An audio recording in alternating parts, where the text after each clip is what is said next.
हम अगर बीमारी के लिए कोई उपाय करें तो कौन सी प्रदोष पर करें, और लक्ष्मी के लिए कोई उपाय करें तो कौन सी प्रदोष पर करें। तो अच्छे से सुन लेना भाइयों, शुक्ल पक्ष में जो प्रदोष पड़ती है वो लक्ष्मी की वृद्धि के लिए होती है, कृष्ण पक्ष में जो प्रदोष पड़ती है वो रोग और बीमारी को मिटाने की होती है। तो जितने उपाय आपको प्रदोष के बताए जाते हैं उस हिसाब से आप करो कि शुक्ल पक्ष की प्रदोष है तो लक्ष्मी का कोई उपाय करना है तो हमें शुक्ल पक्ष की प्रदोष पे करना है। अगर हमें बीमारी से निपटने का कोई इलाज करना है या कोई उपाय करना है तो उसको कृष्ण पक्ष की प्रदोष पर करना। मान लो अगर कहीं आप कोई नौकरी के लिए अप्लाई कर रहे हैं, लॉकडाउन में सर्विस छूट गई, कई लोगों की कंपनियां कई बंद भी हो गई, कई कंपनियों से निकाल भी दिया गया, कहीं पत्नी परेशान हो रही है, कहीं पति परेशान हो रहा है, आप कहीं अप्लाई कर रहे हो तो जैसा माता उमा ने प्रदोष काल में, प्रदोष के समय पर, प्रदोष काल के अंतर्गत बेलपत्री का स्मरण किया है, वो बेलपत्र का स्मरण अगर संसार का मनुष्य कर लेता है तो महाराज ब्रह्मवृत्ता पुराण कहती है कि उस जीव का ऐसा कोई कार्य नहीं जो सफल नहीं होता।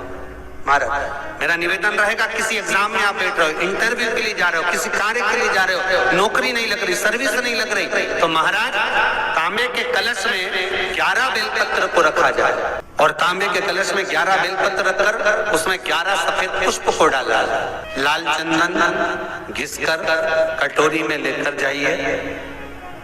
प्रदोष के दिन, शुक्ल पक्ष का जो प्रदोष पड़ जाए उसके दिन शंकर के शिवलिंग पर लाल चंदन लपेटने से पहले शंकर की जो जलाधार, महाराज ये शिवलिंग है, ये शिवलिंग है और ये पूरी गोल और ये चरण, ये जलाधार, ठीक है। आपको पहले भी कहा है शंकर जी की पूरी जलाधारी में शंकर जी का संपूर्ण परिवार है। राइट जो चरण है जहां से पानी नीचे गिरता है वो गणेश जी का स्थान है, लेफ्ट कार्तिकेय जी का स्थान है, बीच में जो एक मोटी सी लाइन है वो अशोक सुंदरी का स्थान है। जहां पर शिवलिंग रखा हुआ है ये माता जगतजननी जगदम्बा का हस्त कमल है। शंकर भगवान को माँ अपने हस्त कमल पर रखी हुई है। ऊपर से जो बूंद बूंद पानी जलाधारी से नीचे गिर रहा है ये शंकर भगवान की 5 लड़कियां हैं, जया, विषहरा, सामरीबारी, दोतली और देव। ये ऊपर से बूंद बूंद जल क्रीड़ा शंकर जी के साथ में करती है। शंकर भगवान का संपूर्ण परिवार जलाधारी में विराजमान है। शिव महापुराण कहती है, माता उमा का चरित्र कहता है, कोई एग्जाम में बैठ रहे हो, कोई कंपटीशन एग्जाम में बैठ रहे हो और चाहते हो कि मेरी नौकरी इसमें लगना ही चाहिए तो लाल चंदन का लेपन आपको इस पूरी जलाधारी पर करना है, लाल चंदन का पूरी जलाधारी पर करना। और महाराज जी जिस कलश में आपने घर से 11 बेलपत्र और 11 सफेद पुष्प जल के अंदर डालकर लाए हो उसको आप चढ़ाएंगे तो इस तरह से चढ़ाएंगे कि उसका भाग हमें दिखे चढ़ते समय, ऐसे नहीं चढ़ाना, उसको चढ़ाते समय इस तरह से चढ़ाएं कि वो जल का भाग हमारी ओर गिरता हुआ।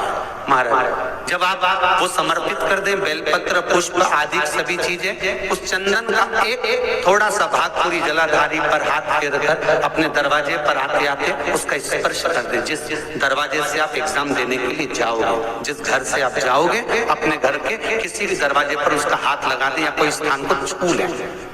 जिसको आप दरवाजे को खोलकर दरवाजे को स्पर्श कर या दीवार को छूकर या अलमारी को छूकर जिसको भी छूकर आप जाओगे उसका स्पर्श कर लेना। फिर आपको कुछ नहीं करना है, उमा और महेश ही सब कुछ करेंगे जो उनको करना है। सब साथ प्रयास करना, जब जब जिस महीने में जो प्रदोष पड़ा करे, जब प्रदोष पड़े बन सके 1 बेलपत्र, बन सके 5 बेलपत्र, शमी पत्र, हरा मुंह बेलपत्र, एक कलश के अंदर थोड़ा सा पानी लेकर 1 बेलपत्र, हरा मूंग, शमी पत्र डालकर और उसमें थोड़ा सा गुड़ डालकर भगवान शिव का स्मरण कर कर प्रदोष काल में, मान लो कोई काम आपका बहुत जरूरी है, बहुत दिनों से अब थक गए हैं, नहीं हो रहा, कर्जा बढ़ रहा है, धन नहीं आ रहा, व्यापार नहीं चढ़ रहा, या कोई समस्या बहुत प्रबल है, कोई एग्जाम में बैठ रहे हो नहीं हो रहा, परीक्षा भी दे दी है, रिजल्ट आने ही वाला है, तो भी प्रदोष काल में, प्रदोष के समय वो जल मूंग, समीपत्र और बेलपत्र और गुड़ का शंकर के शिवलिंग को समर्पित करना प्रारंभ कर दो। 2 या 3 प्रदोष करोगे, बाबा आपकी मनोकामना शीघ्र पूर्ण कर देगा। 2 या 3 करो, बाबा करेगा। अगर प्रदोष का व्रत नहीं कर सकते, प्रदोष के दिन आप व्रत नहीं कर सकते, मान लो आपसे भूखा नहीं रहा जाए, प्रदोष का व्रत नहीं कर सकते, प्रदोष के दिन आप भूखे नहीं रह सकते, मंदिर भी नहीं जा सकते, तो शिव महापुराण की कथा कहती है कि प्रदोष के दिन, प्रदोष काल में अपने ही दरवाजे के पास देवाधिदेव महादेव का स्मरण कर लक्ष्मी की वृद्धि के लिए, कार्य सिद्धि के लिए, संपदा को प्राप्त करने के लिए आप अपने ही दरवाजे के पास में एक दीप लगा सकते हो। कौन से दिन? प्रदोष के दिन। गुरुजी लड़की को मंगल है, गुरुजी लड़के को मंगल है, क्या करा जाए? कुछ मत करो। प्रदोष के व्रतों में वर्णन किया गया है कि रवि का प्रदोष, भौम का प्रदोष, मंगल का प्रदोष, बुध का प्रदोष, गुरु का प्रदोष, शुक्र का प्रदोष, शनि का प्रदोष। जो प्रदोष पड़ते हैं पूरे महीनों में, पूरे वर्ष में, मंगल का प्रदोष निकाल कर रख लो कि मंगल का प्रदोष इस दिन पड़ रहा है, मंगल की त्रयोदशी तिथि पड़ रही है, प्रदोष व्रत मंगलवार का पड़ रहा है।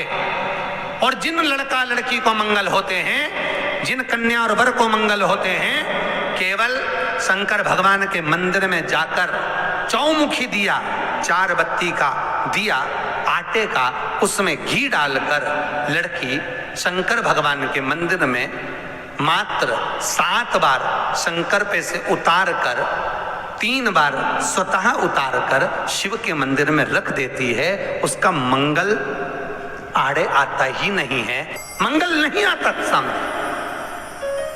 मंगल प्रदोष व्रत का इतना महत्व है महाराज। ये प्रदोष व्रत होता क्या है? प्रदोष व्रत का महत्व क्या है? शिव महापुराण की कथा कहती है शंकर भगवान का प्रदोष का व्रत, अर्थात चंद्रदेव को जो क्षय रोग हो गया, बीमार पड़ गए, शरीर गलकर नीचे गिरने लगा, तब देव ऋषि नारद ने भगवान चंद्र को शंकर भगवान के पूजन का विधान बताया। और पूजन करते करते त्रयोदशी तिथि आ गई, जिस त्रयोदशी के दिन चंद्रदेव ने सुबह से शाम तक कुछ नहीं खाया। शाम के समय सूर्य अस्त के पहले चंद्रदेव ने स्नान किया, श्वेत वस्त्र धारण करे, और श्वेत वस्त्र धारण कर कर चंद्रदेव शंकर के शिवलिंग की पूजन करने बैठ गए। भगवान के शिवलिंग की पूजन जब चंद्रदेव ने करी, हाथ में अक्षत लेकर चंद्रदेव ने शंकर को समर्पित करे, ओम उमापति नमः कहकर जब चंद्रदेव ने शिव को समर्पित करे, भगवान शंकर त्रयोदशी के दिन प्रदोष समय में, प्रदोष काल में प्रकट हो गए और प्रकट होकर बोले, हे चंद्र, तुमने आज मेरा अनुरोधन किया है, आज मेरा स्मरण किया है, जाओ आज त्रयोदशी के दिन प्रदोष काल में मैं तुम्हारे शरीर को स्वस्थ करता हूं। तब से ये प्रदोष व्रत प्रारंभ हुआ है महाराज। किसने करा है प्रदोष व्रत? भगवान विष्णु ने करा था।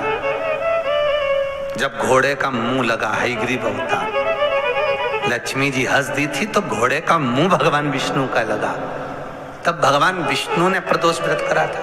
भगवान विष्णु प्रदोष व्रत 11, 26 अवश्य करना चाहिए, या तो 11 करो या 26 करो, करना चाहिए। प्रदोष कोई साधारण सा व्रत नहीं है, प्रदोष कोई निम्नता व्रत नहीं है, सहजता का। एक एक प्रदोष का महत्व शास्त्र वर्णन करता, शिव महापुराण कहती है एक एक प्रदोष का महत्व, एक एक प्रदोष शंकर भगवान का मिलन बिंदु है प्रदोष। है कि सोमवार की अगर प्रदोष पड़ती है, बहुत ध्यान से सुनना महाराज, सोमवार की प्रदोष पड़ती है तो शंकर भगवान कैलाश पर निवास करते हैं। मंगलवार की प्रदोष पड़ती है तो शिव काशी में निवास करते हैं। बुधवार की प्रदोष पड़ती है तो शिव रजत भवन में निवास करते हैं। गुरुवार की प्रदोष पड़ती है तो शिव गंगा के स्थल पर निवास करते हैं। शुक्रवार की अगर प्रदोष पड़ती है तो शिव नीलकंठ पर विराजमान होते हैं। शनिवार की अगर प्रदोष पड़ती है तो शिव शमी के वृक्ष के नीचे रहते हैं।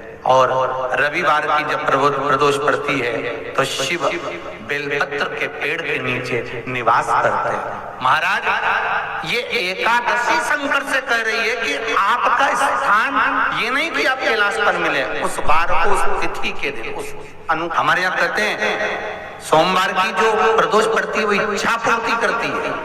मंगलवार की प्रदोष रोग से मुक्ति देते हैं। बुधवार की प्रदोष कामना की पूर्ति करती है। गुरुवार की प्रदोष शत्रुओं का नाश करती है। शुक्रवार की प्रदोष सुख और शांति देती है। शनिवार की प्रदोष संतान का सुख देती है। और रविवार की प्रदोष जो काम दुनिया में कोई नहीं कर सकता वो अचूक फल की प्राप्ति रविवार की प्रदोष करा देती है। महाराज, ऐसी प्रदोषों का नियम वर्णन किया चाहिए। भगवान कहते ठीक है, तू थोड़ी देर खड़ी हो। एकादशी सम्मुख खड़ी हुई। पार्वती जी ने जिस अंगुष्ठ का जल पीने के लिए लिया था हाथ में, बस पीने ही वाली थी, शंकर भगवान ने वही हाथ में जल लेकर एकादशी के हाथ में उसको देकर कहा, ले, ये मेरे द्वारा निर्मित एक व्रत है जिसे त्रयोदशी के दिन तूने मांगा है, मैं तुझे देता हूँ। आज इस व्रत का फल मैं तुझे प्रदान करता हूँ। अब तू जिस जीवात्मा को लेकर जाएगी उसका पाप प्रबल नहीं होगा।